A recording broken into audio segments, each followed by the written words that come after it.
Bismillahirrahmanirrahim and Assalamu alaikum students. Welcome to our first online session of the course Advances in Bioinformatics Bio 710 offered in MPhil Biotechnology semester Spring 2026. My name is Dr. Mohammed Sufyan. I'm working as assistant professor in Department of Biotechnology, Mirpur University of Science and Technology. And the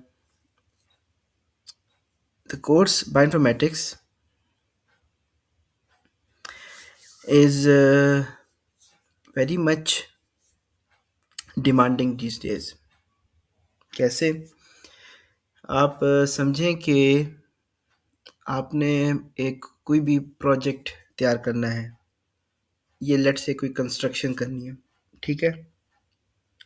अब construction में there are different workers which perform their task. मिसाल के तौर पर एक electrician है, एक plumber है और एक मेसन होता है जिसका काम है तमाम ये जो ईंट बजरी रेत से रिलेटेड काम करना। फिर पेंट वाला है, मार्बल वाला है, एट्सेट्रा। ये तमाम डिफरेंट एरियाज़ हैं जिन्होंने एक पर्टिकुलर होम में काम करना है। अब जब तक एक रियल इंटरप्रिटेशन नहीं होगी किसी एक काम को दूसरे के काम की, तो वहाँ पे एक इक्विलिब्रियम नहीं बन पाएगा और एक हमारे पास सही प्रोडक्ट नहीं जनरेट होता।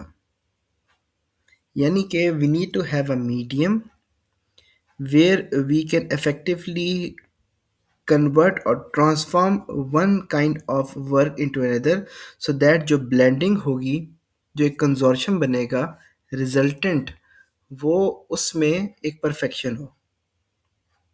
अब बायोइन्फॉर्मेटिक्स क्या कर रहा है? बायोइन्फॉर्मेटिक्स उन गैप्स को ब्रिज कर रहा है जो एक्सपेरिमेंटल साइंसेज में एग्जिस्ट करते हैं। मिसाल के तौर पर हम पढ़ते हैं माइक्रोबायोलॉजी, बैक्टीरिया को पढ़ रहे हैं, तो बैक्टीरिया की आइडेंटिफिकेशन में हमारे पास कुछ क्राइटेरियाज़ हैं जो माइक्रोस्कोपी से मिलते हैं, कुछ क्राइटेरियाज़ जो हैं वो हमें बायोकेमिकल टेस्ट से मिलते हैं, एंड फर्दर कुछ क्राइटेरियाज़ ऐसे हैं जो मॉलिक्यूलर बायोलॉजी से मिलते हैं।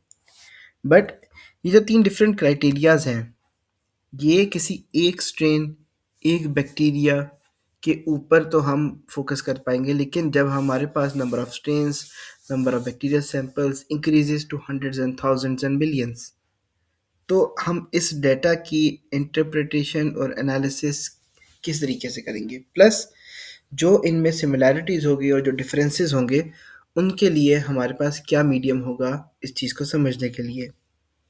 अगेन जो सिमिलैरिटीज़ और डिफरेंसेस हैं, लेट्स से अगर हमारे पास 1000 सैंपल्स हैं, तो यहाँ पे ऑल अगेंस्ट ऑल कंपैरिजन होगा, ठीक है। मीन्स के वो जो वन बैक्टीरिया है that must be compared with other 999 bacteria. वो जो बैक्टीरिया बी है वो भी अदर 999 बैक्टीरिया से कंपेयर होगा, और इस तरीके से आपके पास एक मैट्रिक्स ऑफ कंपैरिजन बनेगा that must be around 999 multiply by 999। तो ये जो एक इसको अगर मैं लेट से कैलकुलेटर से करना चाहूँ, 999 multiplied by 999, so the calculator is saying near to 1 million, ठीक है। नियर टू 1 मिलियन हमारे पास कॉम्बिनेशंस बनेंगे और उनकी इंटरप्रिटेशन और स्टोरेज और फर्दर रिकॉलिंग, ये एक जो गैप होगा हमारे पास उस एक्सपेरिमेंटल साइंस का, वो फिल कर रहा है बाय द बायोइन्फॉर्मेटिक्स। अब मैंने इस फील्ड के हवाले से इसका एक प्रैक्टिकल एप्लीकेशन तो दे दी, बट एग्जैक्टली बायोइन्फॉर्मेटिक्स है क्या और किस तरीके से इसको परस्यू किया जा सकता है। मोर इम्पॉर्टेंटली, अब चूँकि इंटरडिसिप्लिनरी रिसर्च का एरा चल रहा है जहाँ पे आप एक पर्टिकुलर सीरीज ऑफ एक्सपेरिमेंट्स करके एक अच्छी रिसर्च नहीं कर सकते। You need to have multiple perspectives जहाँ पे आप एक रिसर्च को कंडक्ट करें एंड देन उस रिसर्च के हवाले से आप एनालिसिस करें अपने सब्जेक्ट ऑर्गेनिज्म की। यानी कि एक प्रोटीन है, उसको सिंपली हमने बायोकेमिकल टेस्टिंग के थ्रू एनालाइज किया, नहीं। अगर हम उसे मॉलिक्यूलर बायोलॉजी एक्सपेरिमेंट्स के साथ भी देखें, फिर एनालिटिकल केमिस्ट्री इंस्ट्रूमेंटेशन के साथ भी देखें, फिर बायोफिजिकल मेथड्स के भी देखें, फिर उसकी सैम्पलिंग करके स्टैटिस्टिकल मेजर्स को देखें। अब ये डिफरेंट जो साइंटिफिक अप्रोचेस हैं, इनके थ्रू हम किसी एक पर्टिकुलर सब्जेक्ट एंटिटी को समझना चाह रहे हैं। And that is the beauty of science कि हम किस तरीके से मल्टीपल डायमेंशन से एक ही एंटिटी को समझ सकते हैं। आप अपने इतराफ़ में मौजूद किसी भी एंटिटी को कंसीडर कर लें। लेट्स से एक प्लांट है। अब प्लांट के कुछ फिजिकल पैरामीटर्स होंगे, उसकी हाइट, उसका वेट, ठीक है, उसकी डेंसिटी, उसके कुछ केमिकल पैरामीटर्स होंगे, उसमें कौन से कंपाउंड्स पाए जाते हैं, उसमें जो शुगर कंटेंट है, जो जो भी उसका टॉक्सिक कंटेंट्स हैं, उनकी क्या प्रोफाइलिंग है। उसके बायोलॉजिकल पैरामीटर्स होंगे, जो प्लांट के सेल्स हैं वो कैसे ग्रो कर रहे हैं, उनमें डे एंड नाइट साइकिल्स कैसे ग्रो कर रही है। उसके मैथमेटिकल पैरामीटर्स होंगे, उसका फ्लोरल फार्मूला क्या है, उसमें कितने number of fruits and leaves normally लगते हैं। तो ये जो एक डिफरेंट पर्सपेक्टिव्स हैं, ये इससे हम किसी एक ऑर्गेनिज्म को बेहतर से बेहतर स्टडी कर पा रहे हैं। तो बायोइन्फॉर्मेटिक्स हमें वो तमाम लिमिटेशंस या जो बाउंड्रीज हैं जो हमें एक्सपेरिमेंटल साइंसेज में फील होते हैं, उसको ओवरकम करने में हमें एक प्लेटफॉर्म प्रोवाइड करता है। मिसाल के तौर पे आप कोई भी एक्सपेरिमेंट कंसीडर करें जिसको हम परफॉर्म करने जा रहे हैं एक्सपेरिमेंटल साइंसेज। अब with in the last 20-30 years इसमें इस फील्ड में इतनी एडवांसमेंट्स हो गई कि वो एक्सपेरिमेंट एक प्रिडिक्शन मॉडल के थ्रू हम उसको इन सिलिको यानी कि कंप्यूटेशनल वे में भी परफॉर्म कर सकते हैं।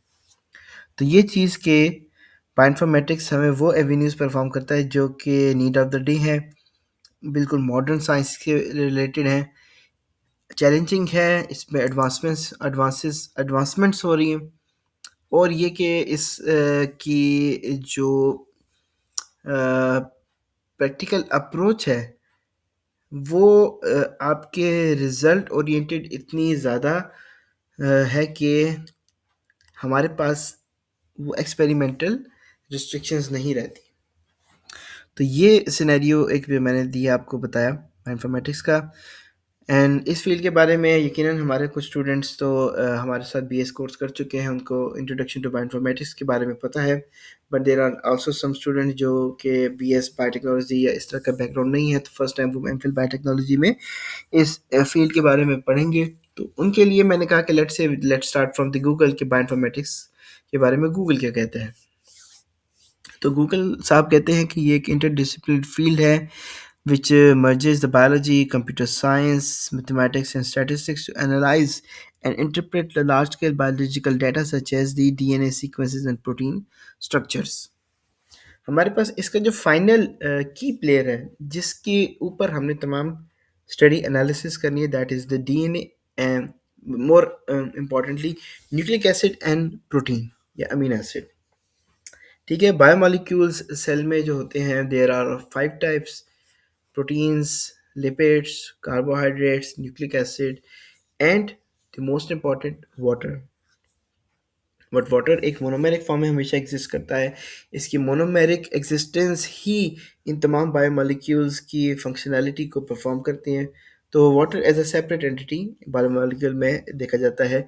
बाकी जो चार हैं, proteins, lipid, nucleic acid and carbohydrate, इनमें जो जेनेटिक इन्फॉर्मेशन हमें ज़्यादा बेहतर तरीके से मिलती है वो डीएनए एंड प्रोटीन्स में। अब इन दोनों में भी ड्यूरिंग द एजेस हमें समझ आई कि जो DNA that is the blueprint of the cell, इसमें इन्फॉर्मेशन स्टोर्ड है और वो इन्फॉर्मेशन एक्सप्रेस फॉर्म में the form of proteins exist करती है। तो ये दोनों ही इंपॉर्टेंट प्लेयर्स हैं। इन दोनों की स्टडी मॉलिक्यूलर लेवल पे हमें बहुत सारे एवेन्यूज़ को ओपन करवाती है। प्लस इसमें हमारे पास जो अप्रोचेज़ हैं बायोइन्फॉर्मेटिक्स की, वो इम्पॉर्टेंट है कि हम एक कंप्यूटर सिस्टम को यूज़ कर रहे हैं।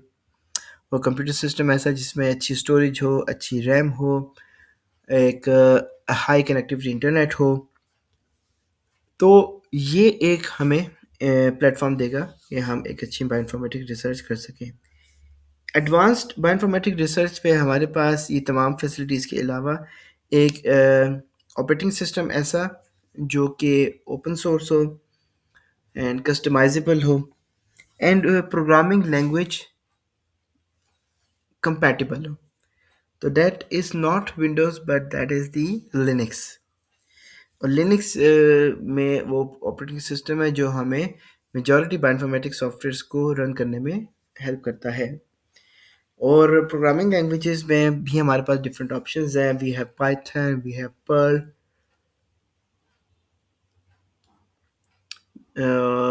And R etcetera, but shell, ठीक है, बैश।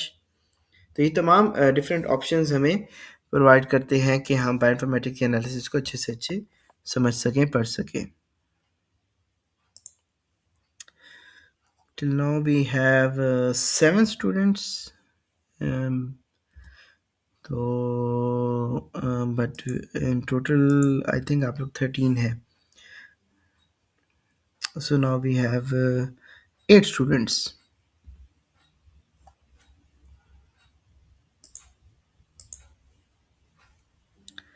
बट आई थिंक इस नंबर को 13 ही होना चाहिए।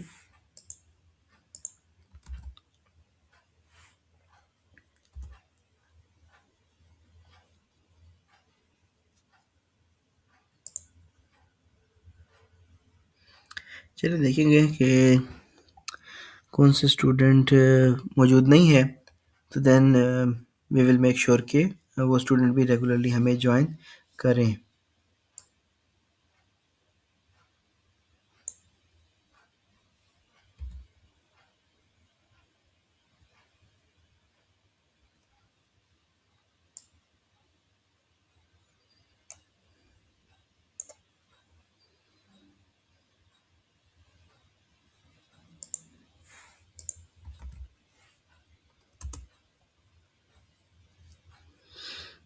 ओके,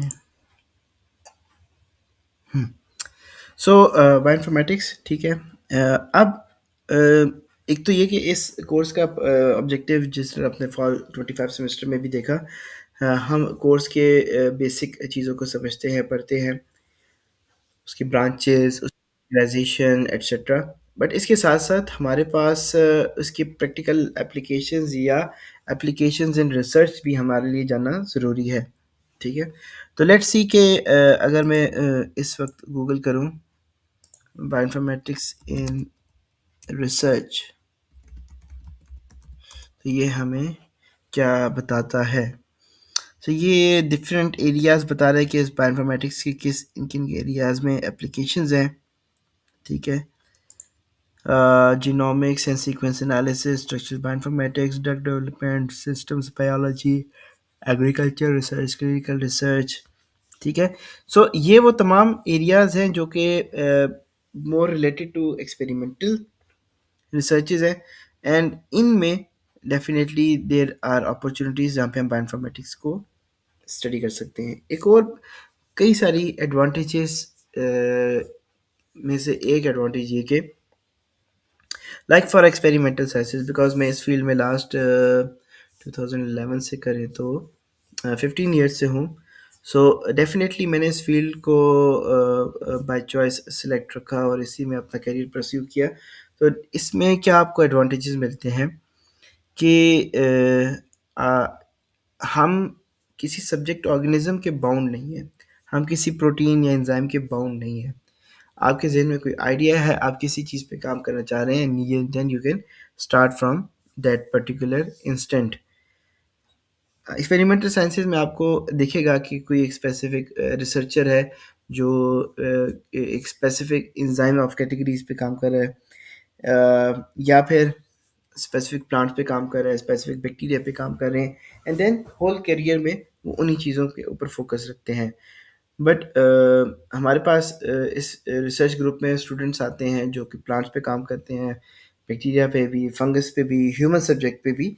तो ये चीज़ें कि आप इतना आपको मॉडर्न साइंस के साथ अप टू डेट रहना होता है कि आप खुद को बाउंड नहीं कर सकते किसी स्पेसिफिक रेंज ऑफ ऑर्गेनिजम्स पे। तो ये चैलेंजिंग फील्ड आपको उतने ही वर्थ देती है, जितनी एफर्ट आप कर रहे हैं तो उससे ज़्यादा वर्थ देती है as compare to experimental sciences. मैं डेफिनेटली एक्सपेरिमेंटल साइंसेज़ की नेग्लिजेंस नहीं कर रहा। Bioinformatics is based on the results of experimental sciences. ठीक है, एक्सपेरिमेंटल साइंसेज है तो रिसर्च है।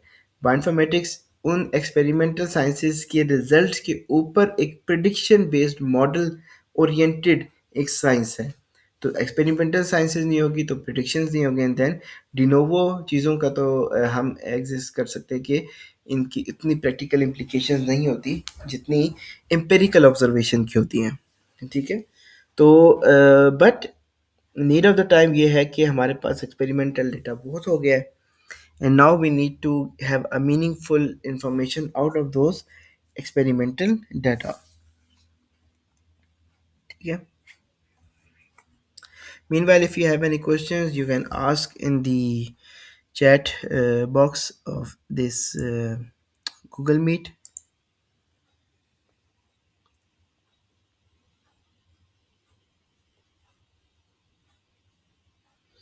ओके, सो ये जो 3 स्टूडेंट हैं,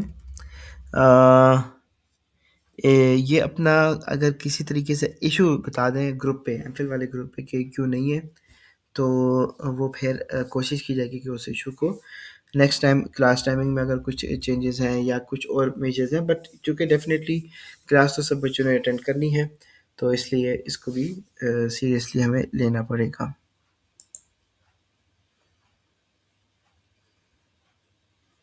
बाकी इसकी जो कोर्स कंटेंट्स होंगे और बाकी सब चीज़ें हैं वो भी इंशाल्लाह वक्तन फ़वक्तन आपसे शेयर कर ली जाएंगी। नेक्स्ट हमारी क्लास होपफुली कल है, तो कल आई थिंक 1:30 पे है, तो वो इंशाल्लाह टाइमली होगी। और कोई जो चीज़ें हमने बीएस में पढ़ी थी डेफिनेटली वो बायोइन्फॉर्मेटिक्स ही है, और उसी की एडवांस फॉर्म को हम परस्यू करेंगे इन एमफिल। लेकिन साइड बाय साइड जो बच्चे हमारे पास हैं आउटसाइडर जिन्होंने बीएस में बायोइन्फॉर्मेटिक्स नहीं पढ़ी, तो उनको भी हमें साथ लेके चलना होगा। तो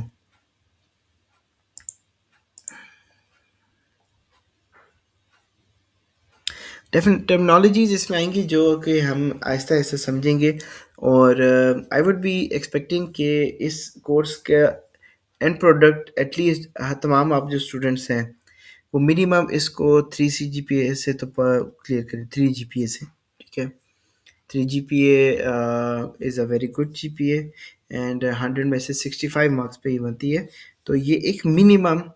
आई वॉन्ट बी एक्सपेक्टिंग कि किसी बच्चे के 65 से कम मार्क्स आए।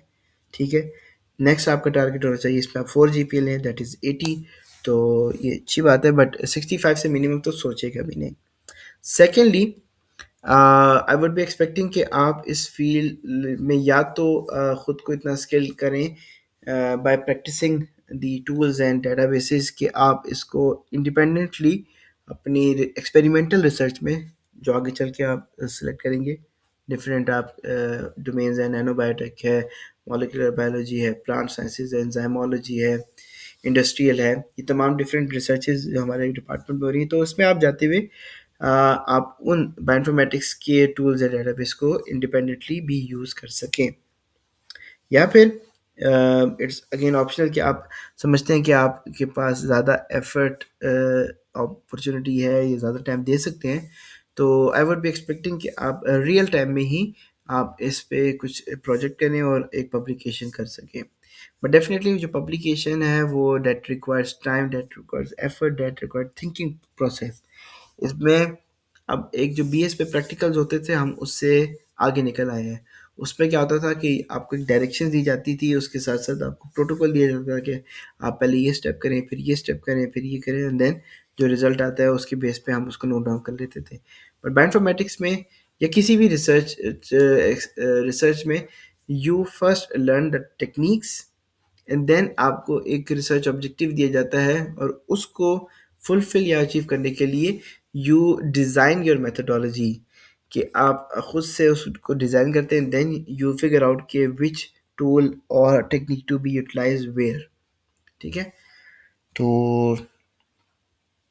आई वुड से कि आप बायोइन्फॉर्मेटिक्स के गूगल करें और देखें कि क्या क्या चीज़ें उस पे आ रही हैं, उसकी प्रैक्टिकल एप्लीकेशंस देखें। ठीक है, इसके आप बायोइन्फॉर्मेटिक्स में जाएं और लिखें कि popular resources. So popular resources में हमारे पास क्या चीज़ आ रही है, एनसीबीआई है, ईबीआई है, यूनिप्रॉट है, केग है, ब्लास्ट है, एटसेट्रा। ठीक है, तो just for the sake of एक मैं P D B R C S P D B open करता हूँ। ये प्रोटीन डाटा बैंक है, इसमें प्रोटीन के स्ट्रक्चर की इंफॉर्मेशन होती है और ये हमारी फील्ड की सबसे हाई क्लास रिसर्च जो पब्लिश होती है वो इस डेटाबेस में भी एंटर हो रही होती है। यू विल सी के there are papers publishing in Nature journal, जिनके पास जो काम होता है वो सारा प्रोटीन डाटा, प्रोटीन के स्ट्रक्चर के हवाले से होता है।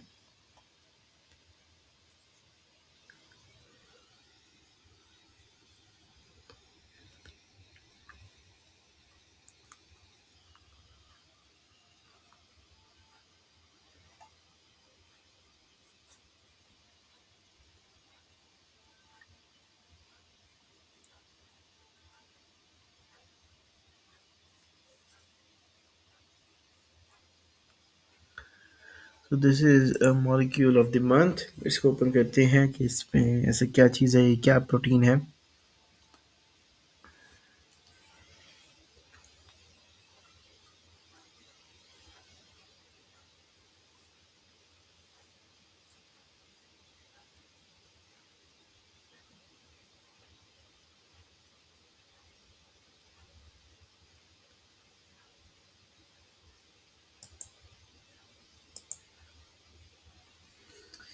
सो इंटरनेट कनेक्टिविटी एक इम्पॉर्टेंट फैक्टर होता है आपको इफेक्टिव रिसर्च करने के लिए। ठीक है,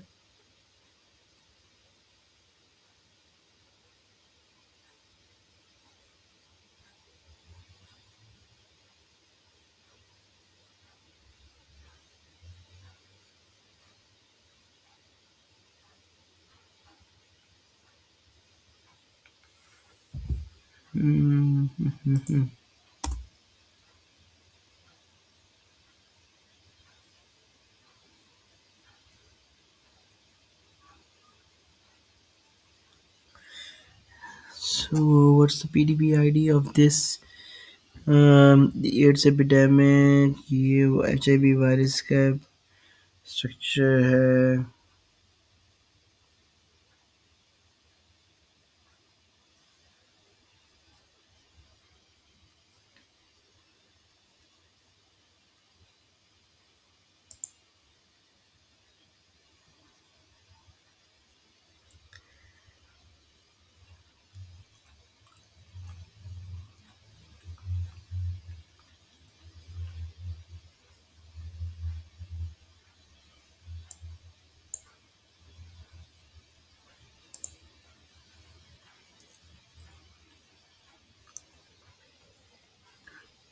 Oops.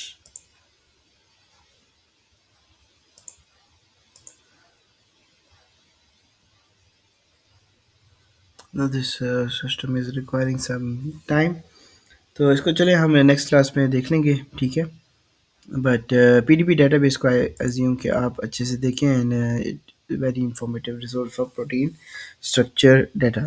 ठीक है, तो meanwhile if you have any questions you may ask and